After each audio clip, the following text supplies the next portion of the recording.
What's happening, guys? We on. It's Winston Gay from Open Hands Art and Animation. I'm here with Jordan Kauwling, my sister, and we're here to talk about what? Are you asking me? Oh, we're here to talk about Coming to America 2. Is that what it's called? Coming to America 2? That's what I was saying. I was like, is it I don't know. I was like, nah, think about it. It says Coming to America. I'm like, when you tell somebody about it, you're literally saying Coming to America. Like, which one are you talking about? I'm my second. I don't know. But anyway, we're talking about the one that came out in 2021. Right. And what you think about the movie? What do you think about the film? So I love this film. I went into it with not low expectations, but no expectations. Because I forgot. Okay. The reason I went into it with no expectations is because I forgot this movie actually was coming out. I forgot this movie had even been made. So when I saw it on Amazon Prime, I was like, oh yeah, they did make that movie. And so I watched it. And so my expectations were exceeded because I had no expectations. So I thought it was really a fun and cute movie. I liked it. Yeah, me too. I thought it was, let me ask you this. Because there are bad reviews of it, I guess, out there. I don't agree with none of that stuff. But let me ask you this. Is there anything in the movie that you didn't like? Yes, there are some things in this movie that I didn't like. One, it might sound like a big thing, but so I'll explain. The main thing I didn't like about this movie was the script. I thought that the script was okay. I thought that the script was poorly written in places. I thought that it was amateurishly written in some places. And so after I started watching the movie, I had to put it on pause because WandaVision had come on. I love WandaVision. We're not going to talk about it. We're not going to argue because I don't feel like arguing with you. But while I was waiting, so you stopped watching this to watch. Okay. Yes, I did. So while I was watching Where the Wanda at, I was doing some scrolling on the Twitters, and I saw an article that said Ryan Coogler. Ryan Coogler. You should know, y'all up in California. Y'all should know. You know your fellow Californians. I forgot. He's my neighbor. That Ryan Coogler and Michael Bay Jordan. Jordan. Yes, that's his name. I get it. I understand. I was slow. I was thinking about Michael Bay, the Michael Bay, the director. Okay, I get it. Michael Bae. Okay, I understand. I'm sorry. Yes. Steve Harvey's daughter's boyfriend, Michael Bay Jordan, that they approached Eddie Murphy about writing the script to this movie, and that they had a script already in the works where Michael B. Jordan would play Eddie Murphy's son, and that Eddie Murphy essentially was like, nah, no thank you, we don't want that. Okay. And so I was thinking while I had this movie on pause, that wow, I wonder what that script looked like, and if it probably, because Michael Bay Jordan and Ryan Coogler, they did Fruitvale Station, they did Black Panther, they did Creed. I was thinking that was probably a stronger script, but who knows? But the script's not really important. It's Coming to America. Every Black person in America knows Coming to America. If you are African American, you may be entitled to a part in Coming to America. Exactly. Everybody was in this movie. So that's what. So there were two things I didn't like about this movie, but ultimately they didn't matter. So the first thing we talked about was the script. Second thing is, at a certain point, they started showing flashbacks from the original movie, where you see Eddie Murphy and Arsenio Hall are definitely younger. And when they showed the flashback, like the actual clips from the original movie, I liked that. Right. But then I slowly realized, what was the problem with the rest of it? I mean, you can't tell me that it was something that caught your eye. I mean, so I was like, so they showed a scene from them younger, and I was like, I don't remember. It's been a while since I've seen the original Coming to America, but I don't remember that part. And then I realized that it was not from the original movie, that they had done some of that Irishman, you know, that movie Irishman from last year with Robert De Niro it was so definitely they so long, used but like yeah. cutting edge de-aging technology to make Robert De Niro go from being a whatever he is, a 70-something-year-old man, to looking like a 40-something-year-old man, except he looked like a 69-year-old man, and he walked like a 103-year-old man. They used that same technology, and that was unfortunate because it was weird. I didn't like it. Yeah, like I didn't want it. I was looking at I think Eddie Murphy face when he was sitting with the girl, somebody. I think he was sitting with what's her name again? Leslie Jones. Leslie Jones, and he was sitting in the chair like he was making weird faces for no reason. He was like, I said, "What the heck is wrong with this boy?" Yeah, the technology is not all the way there. It was glitching out a little bit. Yeah, I said, this dude's face is looking so off. I was literally looking at, you ever look at something almost like shocking awe, you're just like, is this really happening? I was looking at like, y'all didn't see that? I mean, it didn't ruin it for me because it was a lot of stuff with it, but it seemed like his eye was getting pulled or something. Like they had something in the I don't 3D think program. they used their A-team. It's like, Right. you know, when Pixar animated a movie and then, you know, they have a scene that you don't really need to worry about. Nobody's talking, like they bring in their B-team. Like I think that whole part was just B-team. That was no A-team. There was no A-team on that payroll. It was all B-team.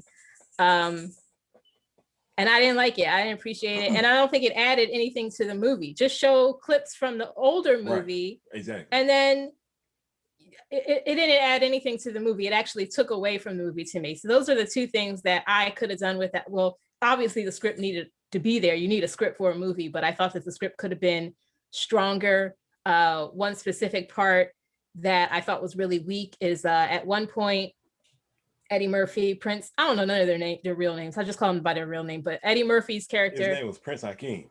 Prince Hakeem. Him and his queen, what's the queen's name? Tina? That's not right. Whoever the queen is, they were celebrating and she got drunk with Leslie Jones's character. And so they were supposed to be having a conversation that turned into a fight, and she was supposed to be drunk, but the script needed them to have an argument and for her to get angry. And all of a sudden she went from being real drunk and saying stuff like she was so drunk that she dropped all of her African royalty ness and went all the way back to being like a girl from Queens, New York in the 80s. Like she regressed all the way in that. That's how drunk she was. But then right on a dime, because the script necessitated it, she wasn't drunk anymore. And that's poorly. I don't feel like she wasn't drunk anymore. I felt that she just was. I mean, I guess you would say that, but I guess you're saying that because she was saying things that were true to him. But I thought they were trying to say, you know, she's drunk, but this is what she really feels in her heart. You didn't think that? I thought that so this is why I say it was poorly written, because I know that they wrote it with the intent for that to be what was happening, but it didn't come across on the screen that way. And I think that this woman is a good actor, so I don't think that it was her just not being able to convey that on the screen. I think that they just needed to punch that part of the script up so that you could still see her maybe get a little bit louder or something like that. But I think that's just one example of why I thought the script was a little lackluster. Yeah, to me, I understand that part, and I can see someone seeing that like you did. I felt that what the movie does have in its favor for real. I like this movie a lot. I thought that what it has in its favor regarding things like that is that it's very consistent. Do you agree? It's consistent in how things like that happen. Like I don't expect, excellent script writing, something that's on a super level, because not just that it's a comedy, but I mean just the way that it comes is just like it was almost like what's the word? Par for the course, I guess you can say, because it's a phrase for everything that was happening. I felt that from the beginning, how things were going. When I saw that, because I didn't notice it, that is something I noticed. When I was like, okay, she's acting like this, because I said, okay, so now he's gonna make her kind of bring some truth here. But and of course I do agree, it could have been better. I just felt that they were like, listen guys, this is a comedy. It has some seriousness in it, but the seriousness is on a scale of 1 to 10, we're bringing it at like a 3. At some points we're gonna bring it higher. This is maybe been a higher part of the series. Maybe you're just supposed to be on like a 6 or something. But I still felt that, it was almost like they made a proclamation from the beginning of the movie that, when they had Michael Blackson come out, maybe whoever, they're like, listen, you know what you're getting yourself in for here, so don't expect too much. Expect the comedy. I don't know. That's kind of what I felt. That would you say? Yeah, and that's really true. I mean, you hit the nail right on the head with that. And there was a part where like the son, like going into the third act, the son steals the. We're spoiling the movie, by the way. So if you haven't seen the movie, I don't know why you're watching this, but we're spoiling the plot points. Like, I'm already here now watching them. Might as well listen. Thanks for telling me that. There's a point in the movie where the son, who's in Africa with his dad, with Prince Hakeem, steals the jet with his family, with his mom played by Leslie Jones and with his uncle played by Tracy Morgan, and they steal the royal jet and go back to Queens. Oh, they stole it. For some reason, that part seemed unclear. I don't know why that was. It was just like, I don't know if I looked down. I watched it like early in the morning. I looked in. I guess for you it wasn't that late. But I looked down or what? But I looked up and it was like, what the heck? Like they back?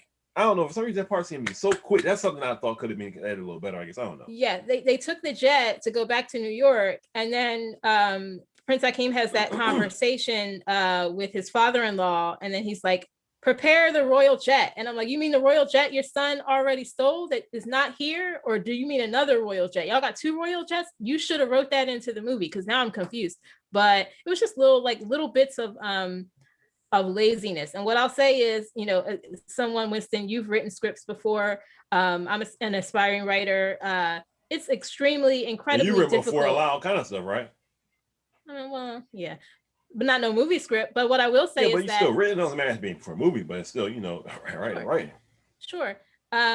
It's extremely difficult to write a script. It's extremely difficult to be a screenwriter. It's not heart surgery, but it's extremely difficult. There's so many elements. There's so many story arcs that you have to account for, and there's so many traps that can cause you to dead end your story if you're not storyboarding, if you're not outlining correctly. And so I think that there were just some moments of laziness in the script. But ultimately, I don't care about that.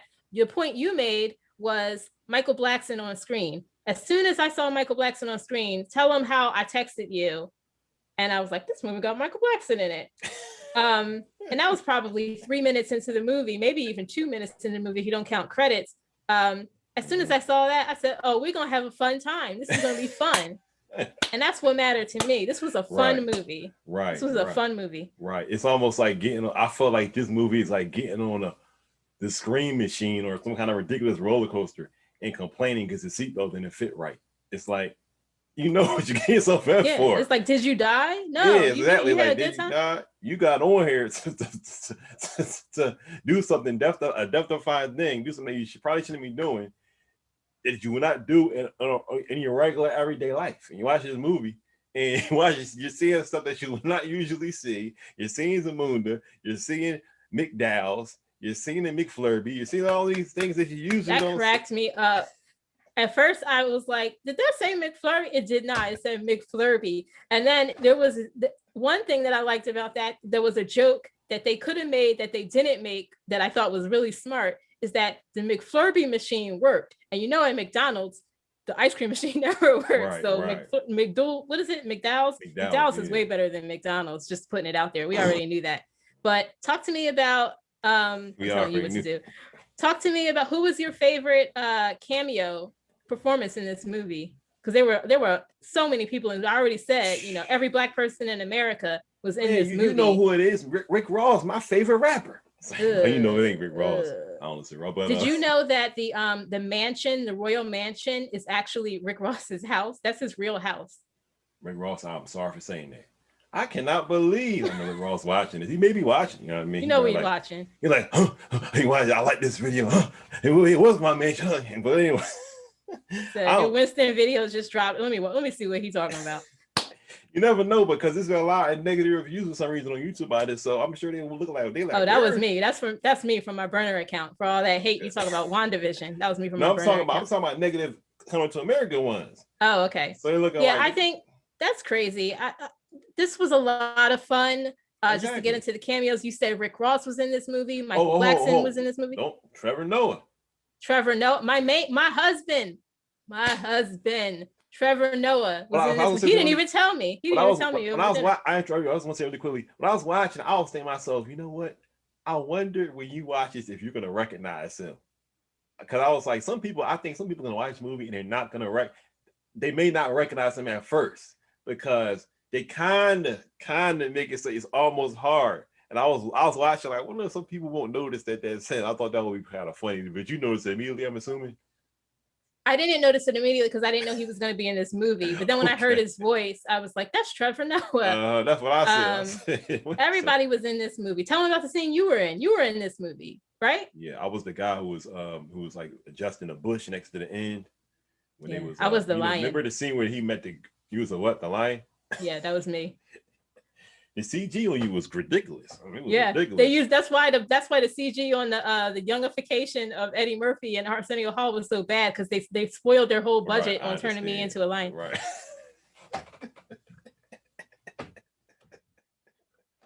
He said, we need a lion. He said, can I do that? I'd rather be a lion than be actually. You'll be singing in the movie. You'll be turned to a lion. It doesn't matter. I just want to be a part of this film. Okay, all fours and start. Just lay down. Just lay down. I just need you to lay down. All you're going to do is lay down and then you're going to start running. Just start galloping. That's all you need to do. Okay. It was between me and Scarlett Johansson, but Scarlett Johansson, but she couldn't do the accent. But you saw her husband was in the movie too. The guy from Saturday Night Live. I'm surprised Michael Chandler. Husband? Oh yeah, I forgot about that.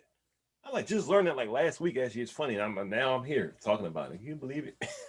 His name is hold on. Don't tell me his name is Colin Jost. Is that it? It is. Got it. See, 1 point for me. Colin Jost, which is the whitest name in America. And his name couldn't be whiter unless his name was White Mannerson. Point there. It is the most white name you could possibly have.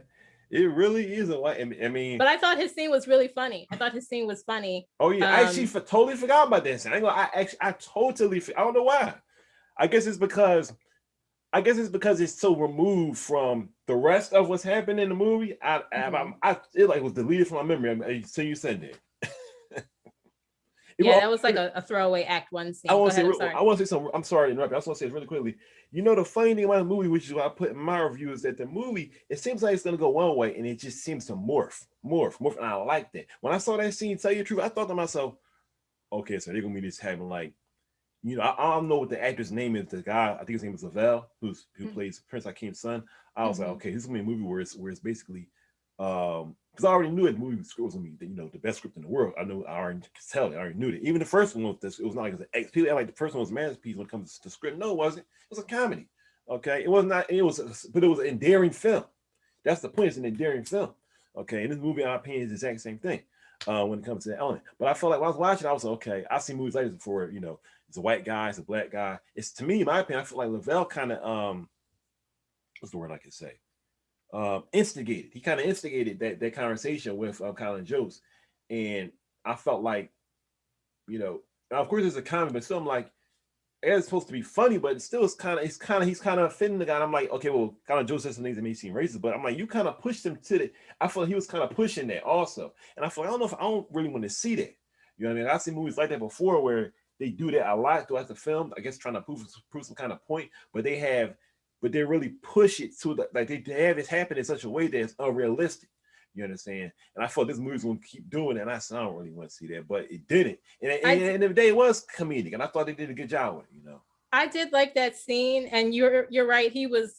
I mean, Colin Jost's character was like, supposed to be like the Ivy League educated, preppy kid who it seemed like he was sympathetic. In the beginning, he didn't say like, okay, you came from nothing. He was trying to be sympathetic, but the guy kind of pushing him, you know what I mean? That's he was using microaggressions that you're like, you can give somebody the benefit of the doubt and be like, maybe they don't know.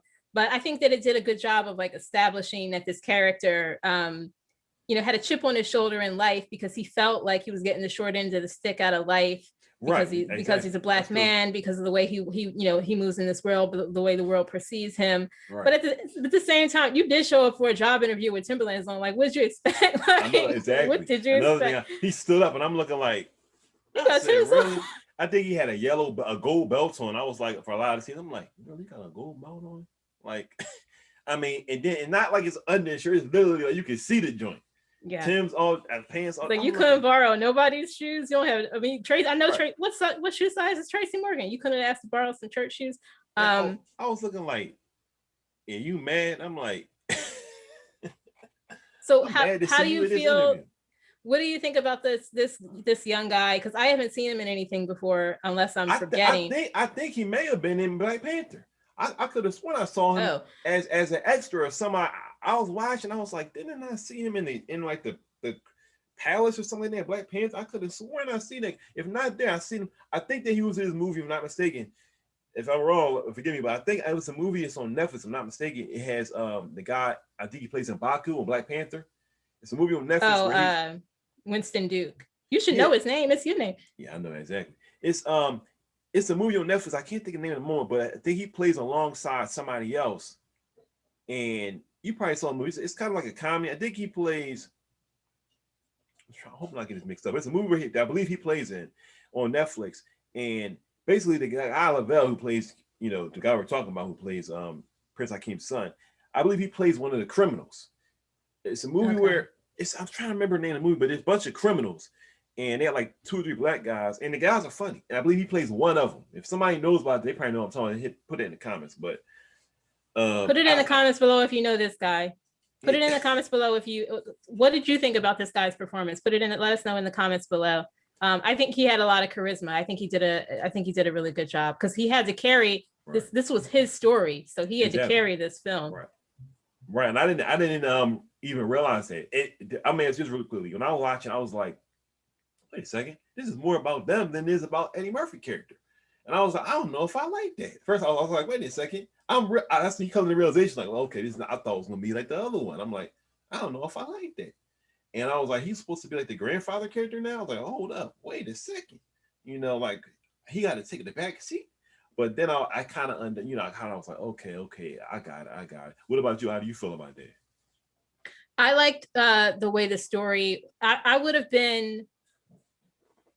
have liked this movie as much if it was just a retread. I mean, it was kind of a retread because he was finding love and like deciding that, old traditions we don't have to carry them on all the time. But I would have been disappointed if this story had centered Eddie Murphy's character again, because I think that story has already been told. And so I want to hear a new story. Right. I want to hear, like you said, him stepping into, the elder statesman role and learning a lesson. But it's ultimately this young man's story to tell about, how he chooses to run the kingdom. Well, actually he doesn't, because the daughters, which I thought, well, let me ask you this. What did you think about the daughters in this movie, in the story that they didn't tell? And I think that the middle daughter is actually Eddie Murphy's daughter in real life.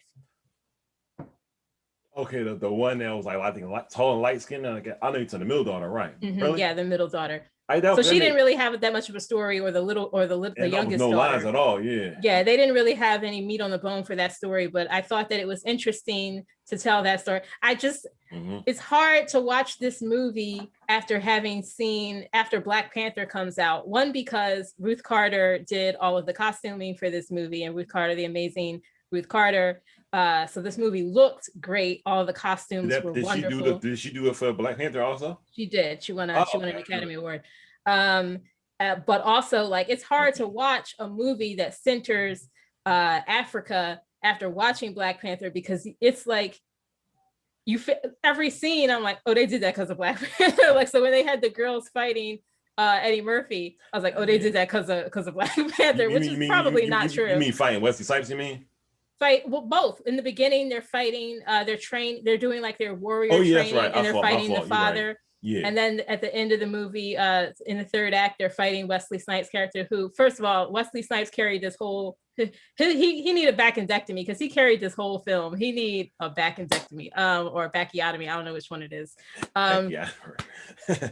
But at the end, when they were fighting Wesley Snipes' character, I was like, they did that because of Black Panther.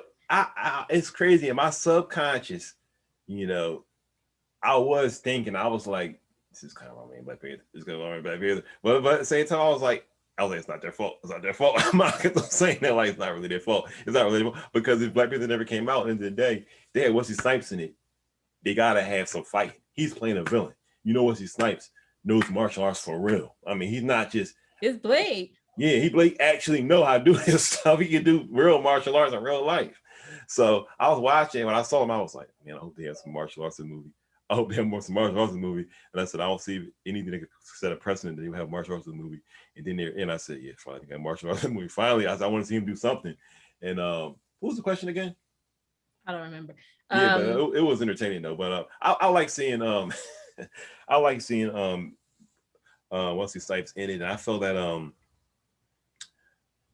that who we were talking about something about the daughters, and let's go back. We were talking about the daughters and oh yeah, Black Panther, right, and the similarities and whatnot. I felt that Black Panther. I don't know. I guess they did. I'm sure they had to think about it when they were making this film. One thing I will say though is I felt that this movie. Oh, I can't even say. I was about to say the movie had better CG, but with the world that they created, but that's not true because the CG they had on their faces was bad. See, because the thing is, excuse me, Black Panther, in my opinion, when it comes to poor CG, the poor CG with them was the backgrounds. It was not actually the people; it was the backgrounds. Whereas this movie, the backgrounds look good. I didn't notice the bad CG on Black Panther until the end when Black Panther and Killmonger were fighting on that train platform. Yeah. And I was like, would they run out of money or what happened here? Somebody clocked out early. They said, this is done. This is good enough. It was like Friday night at 4:45. Yeah. This is good enough. The white guy was like, Dwayne, I'm sorry, but I have to work on Mission Impossible 11. Listen, I told you I can't stay this long. I'm sorry. So, I taught Theo how to do the rest. All right, Theo, he knows how to use a mouse and he knows I'm going to have to leave. I'm sorry, guys. All right, man. We understand, Jake. Listen, go on ahead, man. We're going to do this. Can we just talk about the fact that we can take two movies with a predominantly Black cast set in Africa mostly and compare them? 10 years ago, we couldn't do that. Exactly. So that's an achievement, and that's wonderful. What year is it? 2021? I mean, 2021. Black Panther came out in 2018, I believe. Yes. So everything good, guys. I'm sorry. Let's see, 18, 19. That's like I guess what 3 years. You're like, don't make me a fool. Like, don't make me look bad like you on this camera. But whatever, 3 years. I'm looking like that's pretty good. And like I said, some other stuff with the milestone comics and whatnot, they say Black wouldn't sell. I mean, number one, this movie looked great. That's another thing. That's one of my biggest compliments to this film. This movie, in my opinion, it just looked excellent. Every time every scene that came, every new scene, I was looking like, this look good. Because that has to do with framing. That's outside of the script. That has to do with, storyboard, frame, all that kind of stuff. Even with the storyboard. Storyboard is just a picture. It just draws. I mean, in the day when it comes to actually you looking at stuff, you ever see stuff where like they'll show like the director and he'll have like a little tiny like lens or a little camera and be looking like this and stuff. Or sometimes those be like looking a lot into the camera in general and stuff. That's all has to do with the framing and how things are set. You understand? And something may be in the storyboard, but you may have to adjust it. It happens all the time, okay? Not just in movies, even like me, for example, when I do comic books, I have a storyboard a certain way, or for animation, and then when you actually do it, you realize you could do it in a much better way, or it's not, just not what you thought it would be, okay? And this movie, when it comes to that, everything is set so right. Also, not trying to go off on this, but also another thing I noticed is that everything in this movie, in my opinion, for the most part, look very authentic. Like, for example, the scene where Eddie Murphy comes into the barbershop, okay, where they got all other guys who they're playing also, and he has like that gold stuff on, like the gold necklace type stuff. That's or even the amount of scenes. Think about the amount of scenes you see in the movie where they had crowns on their head. And I was looking at it, and I got a big screen TV. I'm looking at the crowns like looking at them, and they really look real. They really look. I'm like, whatever they did, they did a really good job. You know what I mean? Opulence. They really captured the opulence of African royalty. Again, shout out to Ruth Carter, who just got her star on the Hollywood Walk of Fame. Oh, wow. She's the greatest of all time. She's the best. So can we talk about some of these cast members and what your opinions are of some of them? And speaking of great costuming, shout out to Tiana Taylor, the musical artist who was in this movie. I think this may have been her screen debut. Oh, no, she was in some of your favorite Tyler Perry movies. I ain't seen it then. Okay. I ain't gonna lie, I only saw Tiana Taylor in Let's talk movie. Yeah, I think in the Tyler Perry movie, which I can't remember what it was. Excuse me. Did it star a dark-skinned Black woman who needed the love of a light-skinned Black man with questionable cornrows? Oh, movie's not like that. Many of them are, but I Name one that's not. Shout out to Tyler Perry. You can put me in a movie. You can put me in a movie any day, Mr. Perry. I will not turn down a check from Mr. Tyler Perry. Yeah, sometimes it's the other way around. Sometimes it's actually, it's the light skinned guy. Okay. You never. Oh, what a twist. What a twist. They switch it up. But yeah, she was playing like some kind of ratchet. I think it was, I forget the name of the movie. But anyway, she played some kind of ratchet chick. And she was good in that. I mean, actually, that's the first, I didn't even notice the girl sang. I saw her in the movie and I was like, dang, she good. And she was like so ratchet when she was acting. It was very believable, very believable. But when I saw her here, I was like, man, like and I didn't know that she was supposed to play a foreigner. So I was like, she gonna be able to, you know what I mean? I was kind of taking it back, like, okay, we start falling apart here. And it kind of limited her lines. And I was like, and I'm not saying she can't act, I'm just saying that, that's not the easiest thing to do. But with her lines, from my opinion, it was all right. I'm sure somebody lines will say, "Oh, Tiana Taylor's doing a terrible job." Blah blah blah. I thought she did okay.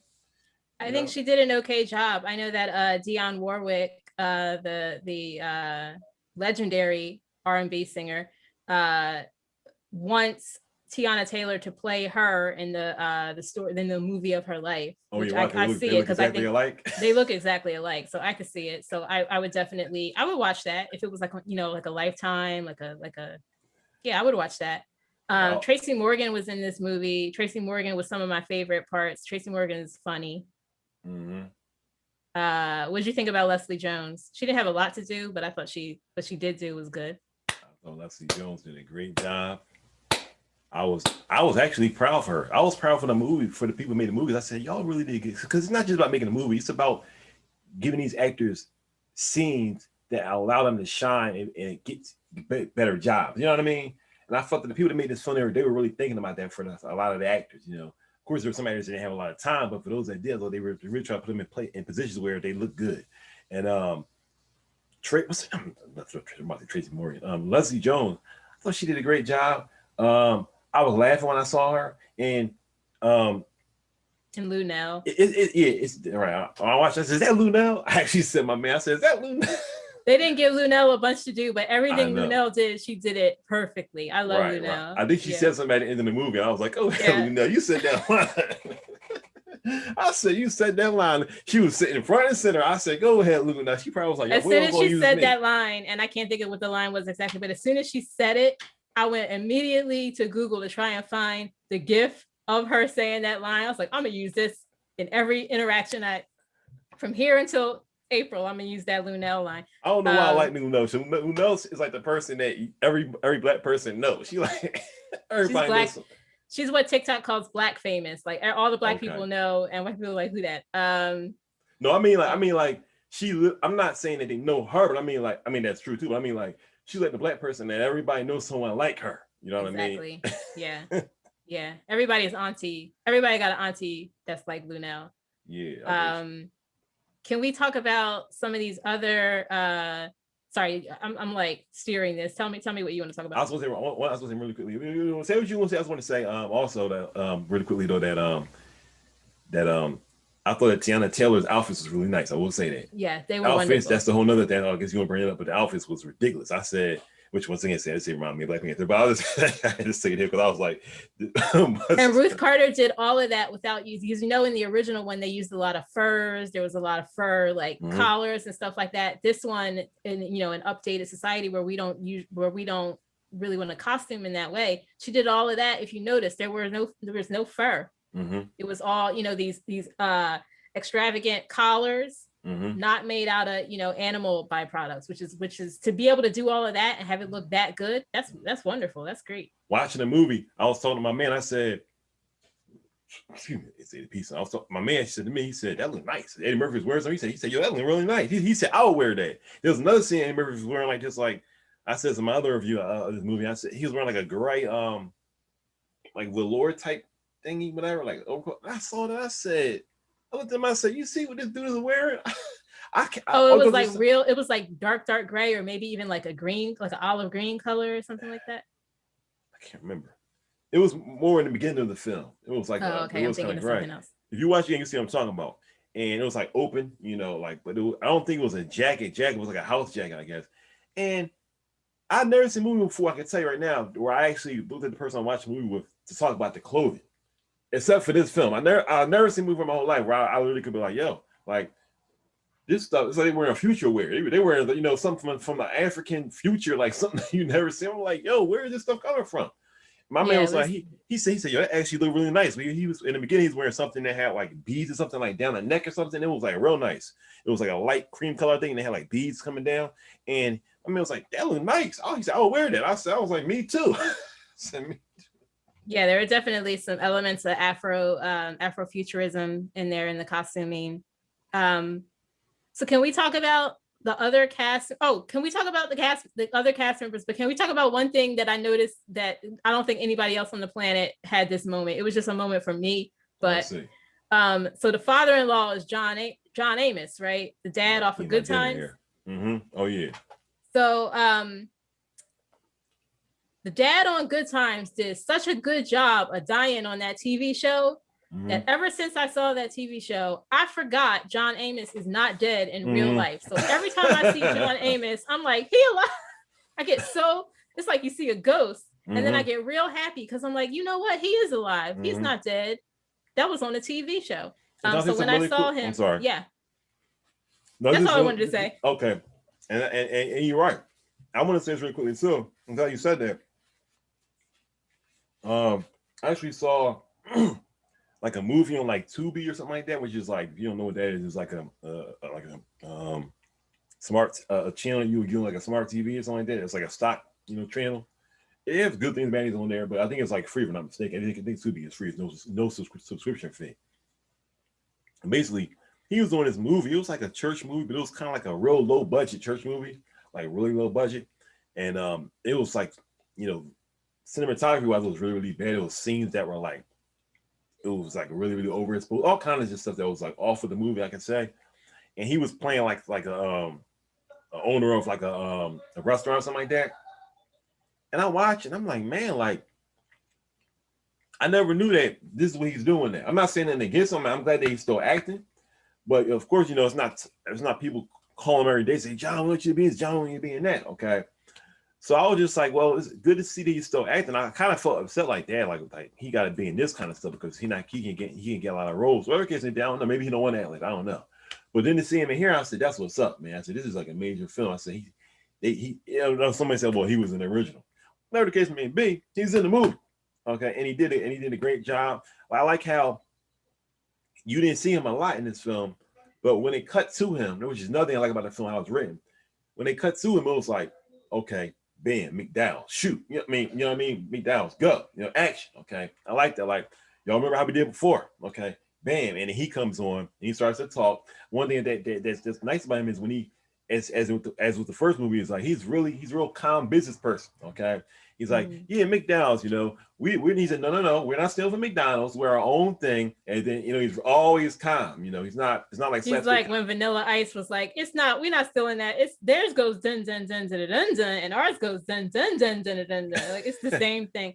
And I like the fact that like he does that, and then he started talking about. That's why when he hit me with the McFlurby line, it was just so funny because it was like he was so serious. How his comedy gets you so serious, and then he comes with a straight up something that's straight up stolen, and it's not just stolen, but it's something that's news. Like he's literally still to this day still stealing McDonald's stuff. And I thought that I actually laughed out loud when I heard that name. I said, "Did you say McFlurby?" I started busting up. I love how they brought back all the older characters from the first film. Obviously, Arsenio Hall they brought back, and he reprises his role as the prince's assistant or first hand man. I forget what his name is too. Yes, Simi. And all the other characters that they play. They brought back Louis Anderson, which I was like, y'all don't have to do that. I didn't need that. I didn't ask for that, but it was fun. They brought back Garcelle Bouveau. They brought back Garcelle Bouveau, and she didn't have a speaking line. I was like, okay. They brought back. But I don't think she had one in. I don't know. Maybe she. I don't think. Yeah, but now she's like she's in the Real Hollywood, or what is it? Real Housewives. Oh, really? maybe Beverly Hills franchise. Okay. She's in one of those franchises. I heard that she was on So a talk show, if I'm not mistaken, too. Is that true? Or I maybe I'm don't know. getting mixed up with somebody else. I don't know. They brought back Vanessa Bell Calloway as the woman who barks. I think they did her kind of dirty. That's one thing I would say that I kind of didn't like. I think they did her dirty because she's like, oh, she's just this, deranged woman who's been barking like a dog for 30 years. It's like you could have done something else with that. It's Vanessa Bell Calloway. Who else did they bring back? Of course, they brought back. But they did resolve her story arc. You saw that he said, "Thank you for." I don't know if you saw the part. Remember the part where he says, "Thank you for releasing my sister from the curse of barking, whatever." Mm-hmm. I guess that was people didn't know. whatever, See, people didn't know. They had to resolve that story. That's why they had to make this film. Like this is how it ended. You know what I'm saying? And it was funny because the one part I said really quickly. I'm sorry, but it's a part where I only noticed where he's. This thing made me laugh. This whole movie is so funny. The part where the guy Lavelle, Eddie Murphy's son, he says, "Stay right here." He says, "Stay right here." When he said the second time, I was like, the movie was telling you, here we go again, guys. Like, she's not gonna be with him. When he said the second time, I was like, I just started laughing, man. Me off to start busting out. She. I said I told him, I said they're going to literally take the floor from under her feet to get her from that place. I thought that was funny. Yeah, I will give them that. It was like that. Not the most base humor, but I still thought that it was, it was funny. One of my favorite scenes is toward the end. It may have been, was it Lavelle? Yes, his name, I believe. Calls one of the characters at the wedding Matumbo, and I was like, oh, look, here they go with the xenophobia. They making fun of African people. Here they go with that. But the guy gets up, and it's literally Dikembe Mutombo. Right. Which I thought, that's genius. Like, how, of course, you making a Coming to America, remake or part 2. Of course, you get Dikembe Mutombo in your movie. Of course, you get Michael Blackson in your movie. Of course, you get, who are these other people? I think we went through all of them. Trevor Noah, all these people. I just thought it was fun. It looked like they were having fun. If you stick around for the end credits, they show like all the outtakes, and it looks like I was watching the outtakes, and I was like, man, it looks like that movie was fun to make, especially because 2020, 2021, we all been in the house. I've been in the house for months. Like, it seems fun to be on a movie set, cutting up with your, some of these people have been friends for decades, like just shooting a movie and having a good time. And I'll tell you who looked like they were having the most fun is Wesley Snipes. You got that right. Because he was sliding in there. That's why he was sliding in there. Every time he entered the scene, he had a dance. Every time he left the scene, he had a different dance. He had choreography. That was on par with like the best of Beyonce. Like he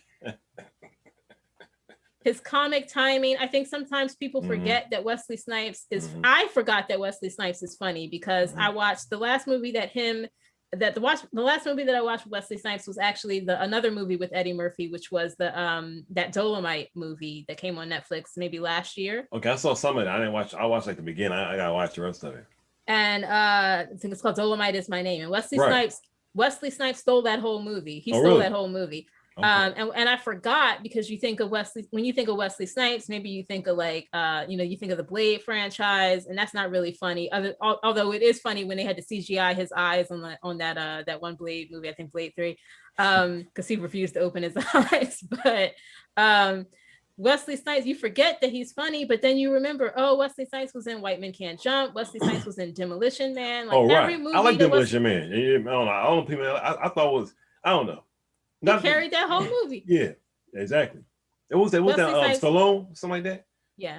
Yeah, I agree 100%. I mean, it's not hard to outact Sylvester Stallone, but he carried that whole movie. Yeah, exactly. And continues to. And so he didn't have much screen time as Stallone also in the movie at all. Yeah. I thought when he was on screen, every second I'm like, when he gonna come back on screen? Yeah, that's because he has that level of charisma that whatever movie you're watching. I was even watching this movie when they were, when Lavelle and his hairdresser were like having their little moments and stuff. I was just sitting there like, I wonder what Wesley Snipes doing. Like, I wonder what Wesley Snipes is doing right now. That is funny, because I ain't gonna front. I do wish he was in the movie more. But like I said, it's people like I wish Michael Blackson was in the movie more. But I'm like, I kind of, if they was, it would have kind of took away from time to develop certain things in the script. So I give them that. But I do wish that. That's why I said, and I said, I hope they make a third one, which it speaks to the powerfulness of this movie, the strength of the movie. I should say that. When the last time you seen a movie that's been, hasn't been seen for 20 something years or so, 20 plus years, and then make a remake, and then you say, I wish you made another one after seeing the new one. That never happens. Mm-hmm. And I watched the movie and I said, I want to see another one. And I hope they do make another one. They're making the Coming to America universe right here. And I thought Wesley Snipes, I mean, you think about how they left it off with Wesley at the end of the day, only thing that bothered me, this may seem like it's a nitpick, but only thing that bothered me is I felt that the way the girl like kind of knocked him out at, I was just like, really, like, that's, I wanted to see more from him. I felt that they should have showed more. I think that I wish that he was not that. I almost felt like that fight was cut down for editing's sake or time's sake. I don't know. But I just felt like that's what I feel when I say that, the script could have been stronger, because it felt similarly to when I was talking about the queen being drunk and then not being drunk or not seeming drunk to me. Yeah. In that scene with Wesley Snipes and the daughters, it's like, okay, so we need them to be in danger, but now we need to get from this scene to this scene. So now they're not in danger anymore. It's like the stakes didn't really seem like they were that high. Yeah, and then after that, I said, well, once again, it's like a goofy comedy. I'll give it that. But I don't know. I seeing Wesley, like, I want to laugh, but at the same time, I did want to see him have. I think the movie would have actually. I know it would have benefited having him fight a little more and do a little more and be a little more have been a little bit more competitive. But it's possible that maybe they said, well, let's dial him back because he has another plan up his sleeve, which will reveal in the next movie, and maybe he wanted this to happen for another more insidious plan. I don't know. That's possible. I don't know, but even when he was sitting on the floor, just like, okay, take me, whatever. I surrender. I was just like, really? But I don't know. I felt that most surely that Wesley Snipes. And it's almost hard for me to understand. I think about it. I said, it's hard for me to understand why. What is he doing? Because every time I saw his face, even when he wasn't dancing, I was like, man, what are you about to do? I don't know what it is. I probably got, even other movies I see him, even in like, what's that movie called? It's like the movie that he was in recently. Chirac. Did you see Chirac before? I saw parts of Chirac. Yeah, some people don't like it, but I've seen all of Chirac. It just was hard to get through. I kept turning it on, and then I watch a little bit of it, and I had to turn it off, and I'd be like, I don't think I can finish this, and then I would try again. Yeah, I don't think I watched all the way through it myself either. I feel like when he was in it, I was laughing. I was laughing because the reality to me, I've not seen all the stuff I guess other people have. The Wesley Snipes that I know is, and I didn't even see all the Blake movies. Other people, I was not really into that like that. I'm used to more of like him in the Demolition Man type movies, okay. And I did see him like there was a White Man Can't Jump or something like that. I did see him something like that. But you know the CGI eye story though, right? No, I never heard of it before. Okay, so I don't remember which Blade. It may have been Blade 2 or it may have been Blade 3, whichever the one is with Ryan Reynolds and Jessica. That's the third one. Okay, so Blade 3 with Ryan Reynolds and Jessica Biel. Wesley Snipes in that movie, he does not want to be. And he want to be in that joint? He didn't want to be in it. And so he was like being real. The way they painted is like he was being a diva, but I think it's just he didn't want to be in that movie. And so he was going to do the bare minimum in that movie to get it across the finish line. So he wasn't going to make it easy for them. Mm-hmm. And so there's a story about how there's a scene in the movie where he's like, I don't know if he's supposed to be dead or what's going, or you think he's dead, and he's on a examiner slab, mm-hmm. and his eyes are closed. And then in the scene, it like shot, it's like an overhead shot of his face, and then his eyes open suddenly, and you're like, huh. But he didn't want to open his eyes while they were shooting that scene. So they were like there for hours. I think the story goes like they were there for hours, like, just open your eyes. Just open your eyes. He's like, nah. So then finally they were like, fine, don't do it then. So they went and got the CGI team to CGI on his closed eyelids, his eyes opening. And I think in like whatever. What scene is that? I gotta look that up online. I never heard that before. It's probably on YouTube right now. And So I guess for 2003 or whenever this movie came out, you couldn't tell, or maybe you could. But if you go back and look at it now, it is very obvious that they CGI'd this man's eyes. They CGI his eyeballs opening up when his eyes were closed, and it's just real funny to me. It's just real funny. And that's something you could tell because when your eyes open up, it's parts of your face that kind of move also, and even how the things are being stretched. So for our eyes to be like, yeah, it just flipped open like one of those lizards. It just looked like that. Right. Yeah, like an iguana or something like that, whatever. Yeah, like an iguana. All right, we gotta head out of here soon, but there's so much we can talk about this movie. I'm looking at some of my notes from what I talked about, what I did, but well, I guess we might as well get into the final thoughts. So, what are your final thoughts on this film? And on Eddie Murphy and in general, what he's done here. I'm happy to see. I'm happy that Eddie Murphy movies are back because I think it was probably around. Eddie Murphy was the king of comedy in the 80s. He came in, he rescued Saturday Night Live. He, Axel Foley, all these movies that were where he was the star. And at the time we didn't have things like that. Like we had a Sidney Poitier, we had, Harry Belafonte, but we didn't have Eddie Murphy until we had an Eddie Murphy. So Eddie Murphy came in there with this, Eddie Murphy just ruled the 80s with his comedy specials. And then in the 90s, things, he had like Boomerang and things like that. And then he had the Nutty Professor. And then I think around the time the Nutty Professor 2 came out is when I kind of stopped being a huge fan of Eddie Murphy. His style of comedy just for whatever reason stopped appealing to me. And so, he had Norbit, he had what's that movie? I don't think I even seen Norbit before. The Doolittle series. Oh yeah. A lot of movies that just didn't do it for me. And so I kind of had jumped off the Eddie Murphy train, other than Bowfinger, which is a classic. That's a classic movie. Oh, yeah. But got that right. That movie is so clever. I actually saw that on my did you see it with us, did you? I remember seeing the movie in the movie theater. Okay, so I saw it in theater. May have been all of us, yeah. Yeah, and I did not expect. I thought the movie was gonna be corny. I don't know what movie he made before that movie. I think he may have made Norbert something in between the time from Nutty Professor or not. But whatever it gets to be, I did not have any faith that movie was gonna be good at all. I was just like, and then when I watched, I'm like, I was looking like this movie actually pretty good. I was this thing. I remember we was in the parking lot. I was like, I don't think we said much during the film. And then I came out, I was with mom, and I said, that movie was good. So I don't know what you think. She said, yeah, I think it was really good. Because it was like a return to form. It was like the old Eddie Murphy that we knew and loved.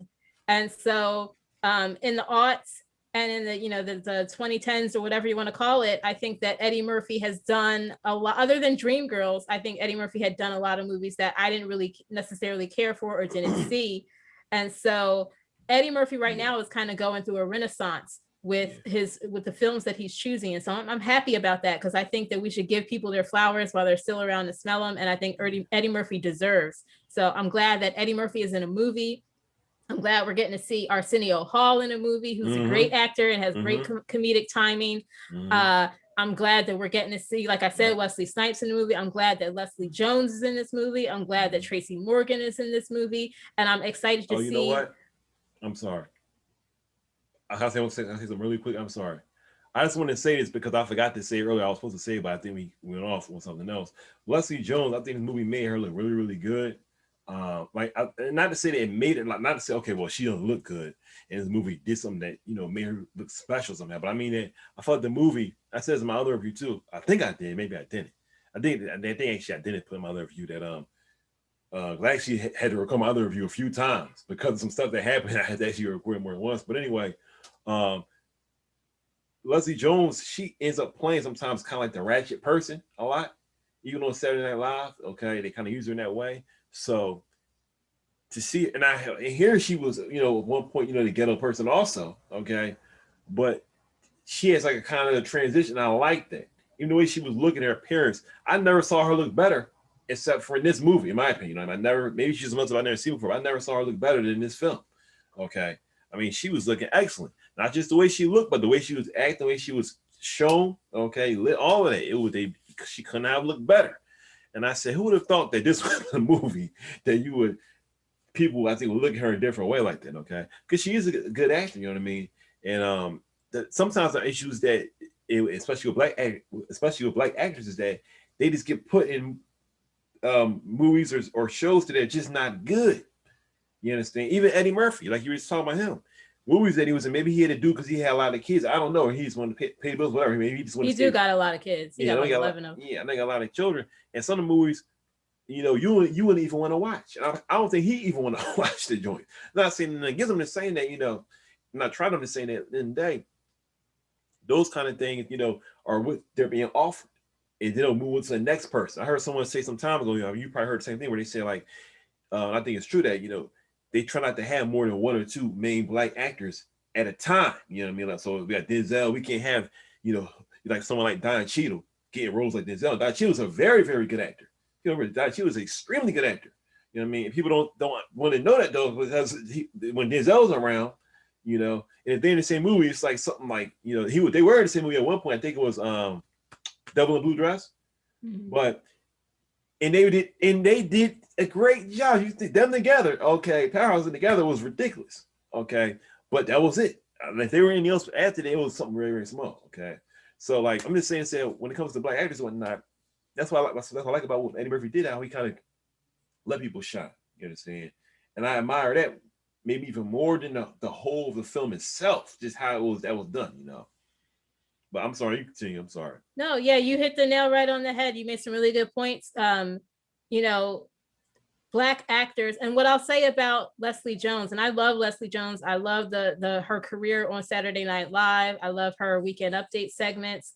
I think when she would do her live reactions to Game of Thrones, I thought that was hilarious. I think that she's hilarious. I heard about and that. I think that it's extremely difficult for a black actor, especially like a black female or femme or woman actor in Hollywood, to get roles, especially a dark-skinned black woman. Leslie Jones, very tall too. Like she's very tall. Right. She does not have a racially ambiguous phenotype. She's not, a biracial actor. She is an unapologetically loud black woman in an industry who hates unapologetically loud black women unless they can be slotted into roles where we can laugh at them. And so I thought that it was really good that this movie, and Eddie Murphy did make Norbit, which is a movie about laughing at a big black woman where the punchline was, oh, that big black woman has self-esteem. Isn't that funny? Why would she like herself? She's disgusting. Like that was the point of the movie. Okay. So this movie could have gone left with her character. And I'm so glad that it didn't, because Leslie Jones deserves, just like Wesley Snipes deserves, Leslie Jones deserves. And she deserves to be in roles like this where she gets to be herself, because I think a lot of the things that people don't like, and I'm speaking to the Black community, I think a lot of the things that people don't like about Leslie Jones is what they secretly don't like about themselves, or they think that we shouldn't like about ourselves. Leslie Jones is not getting up on screen and pretending to be loud. Leslie Jones is not getting up on screen and pretending to be quote unquote ghetto. Leslie Jones is getting up on screen and just being herself. And that's the most important thing. And so they let her be her. I mean, obviously she's playing a character and she's playing a role, but they let her be herself. They didn't make her the punchline. Of course, the punchline, I don't like that they had it like, oh, she drugged him and all of that. So I thought that was real sketch. But I like what they did with her character. I like the way they presented her character. I like the way they respected her character, as well as Lunel's character, even though, it was limited. I really enjoyed that. I really enjoyed this movie. I had a really good time. I thought it was fun. I was smiling a lot in this movie. It was so good to see a lot of these characters, and it's coming to America. Like America, this is not just a Black movie. Like everybody loves Coming to America. That's Everybody's true. Been talking about this on Twitter. Everybody's been talking about this, so I give it 2 thumbs up. I used to work with a white guy. They used to always quote Louis Anderson's line from the first one where he says, "I'm gonna do this, I'm gonna do that." He said, "And then I'll be the manager, and that's when the big bucks start rolling in." I used to work at a fast food job. He used to always say that we would go in the back. He would always say, "That's when the big bucks start coming." If Eddie Murphy knows how to do anything, he knows how to write a joke. He knows how to do two things really well. He knows how to write a joke and he knows how to break the fourth wall. And he did both of those things in this movie. That's true. That's true, man. He knows how to do that. So yeah, wrapping this up. I think thank you for all your comments. You did an excellent job here. And thank you. Hopefully we can do another one of these again. Maybe we can talk about WandaVision or something. WandaVision, I guess, is closed up for now. But getting back on this subject, I think that Eddie Murphy, I'm so proud of what he's been doing. I'm glad, like you said, he's coming back. He's back on the scene. And I don't know how to say this, but I feel almost like when you look at him, even in his film, you can see it on his face. Do you agree? You could literally see it on his face that he's like, I'm back. when he stepped in that barbershop, you know what I mean? The first time with the guys, I was looking at him like, because in all jokes aside, seriously, someone that may be acting, sometimes you can look and see what the position that what's the word I can say? The disposition of the actor, even when they're acting. And looking at his face, you can just see the pride on his face. Even if he's sitting there reprising his role and this movie is good. Remember, when nobody says, I think I even heard Eddie Murphy say that before. Someone was asking him in an interview, I think it was a Black Tree interview or something like that, where they were talking about him doing, I'm not mistaken, it's talking about him doing movies that may have just been like forgettable. And he was saying, yeah, well, I do them. And, he said, if I do them, they didn't be that good. Well, he said, well, then I keep on going. You can't, do everything perfect, but sometimes you hit, sometimes you miss. And, but Eddie was saying, and I thought that was kind of weird to a degree, because I felt like Eddie Murphy, to me, always seemed like a perfectionist. You know what I mean? I always felt like, but I see what he was saying, but to see this, I felt like for example, Neighbor Professor, in my opinion, is like a perfectionist movie of a comedy, in my opinion, for real. But anyway, I felt that in this movie, even the way he just stepped in, when he stepped in there, him and Arsenio, I think that both of them, they had to have had a level of pride in being able to step back into these roles like that, knowing, when we do something good, you can tell, like, look, we doing it right now, can nobody say.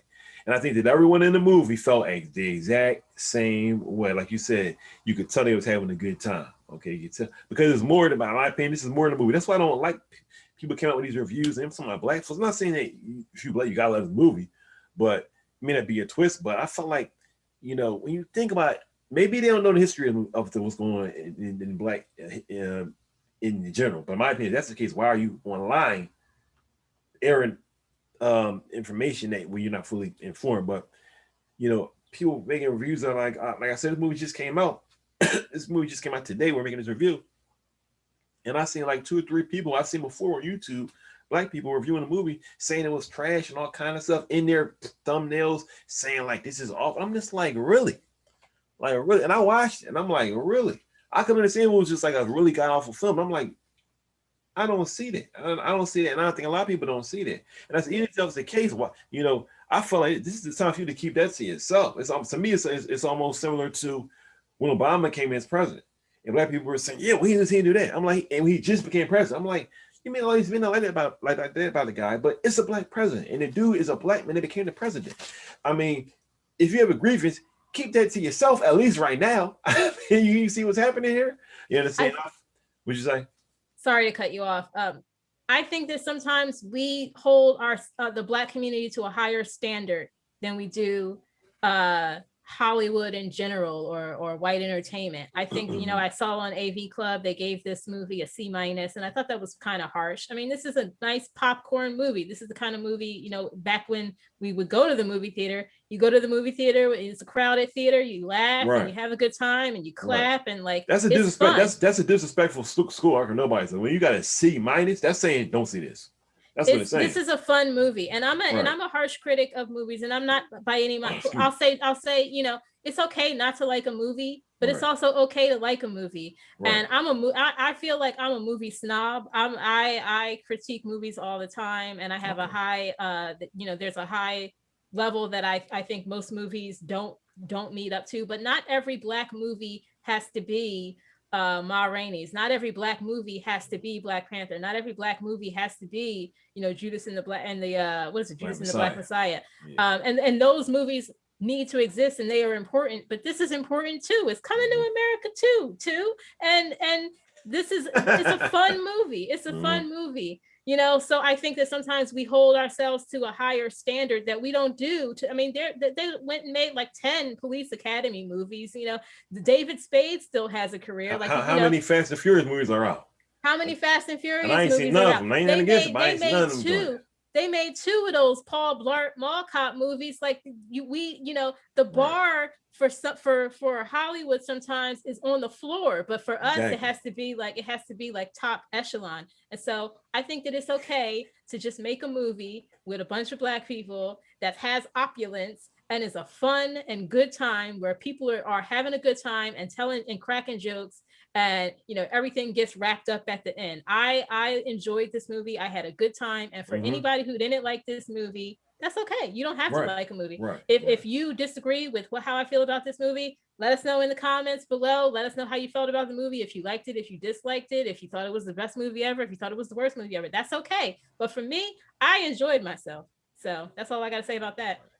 Yeah, I take that to mean a lot from somebody like you, because I know that you don't agree with things a lot. I mean, we're agreeing on this movie like almost completely, and that's very rare. Yeah, because you know how I almost had to remove you from the family about WandaVision. I almost had to send a letter to the family. Yeah, she's on the WandaVision yes side, and I'm on the WandaVision no side. But I think otherwise known as the right side and the wrong side. Yeah, you're the wrong side. But anyway, okay. I will tell you this though, I did watch WandaVision right after I watched this movie. I did it for you. I did do it for you. And I watched it and I said, okay. And then I went to sleep. But so you could send your letter. So make sure when we get done this, you get my address so you can send me your formal apology now that you've watched the entire season. I will accept apology. I will also accept your apology in the form of Venmo payments. So just letting you know, or Cash App, or PayPal. Yes, I will do that in February.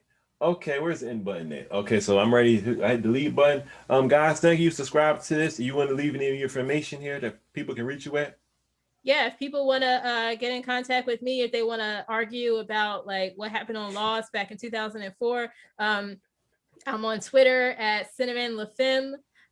You can reach out to me at Twitter. I'm also the producer of several podcasts. I am the associate producer of Bullseye with Jesse Thorne, which runs on Maximum Fun and also on NPR. I'm also the associate producer for Fantai, which is on the Maximum Fun Network, and the Flophouse, where 3 guys talk about a bad movie. So yeah, thanks so much for having me on the show. Thank you for being on the show. Okay, a celebrity in the building. That's what I'm talking about. I just said that because I don't know. You may use this if you want to, of course, do go ahead and do it with this. But on my platform, my YouTube page, I wanted to say that my sister, my dear sister right here, Jordan Kauwling, had to actually look at her name. What's her name again? Jordan Kauwling. You're not even pronouncing my name right. It's Kauwling, but go ahead. Okay, I'm gonna let you cook. But Jordan Kauwling, and we're so close, guys. And we actually are. And WandaVision that happened. But and me said, on my platform, we don't talk about WandaVision on my platform. You in my house. You in my house. We talk about it, but not in a positive manner, not in a positive way. Okay, guys, I guess I gotta hit stop. I'll stop right here. Peace out. I'll talk to you later.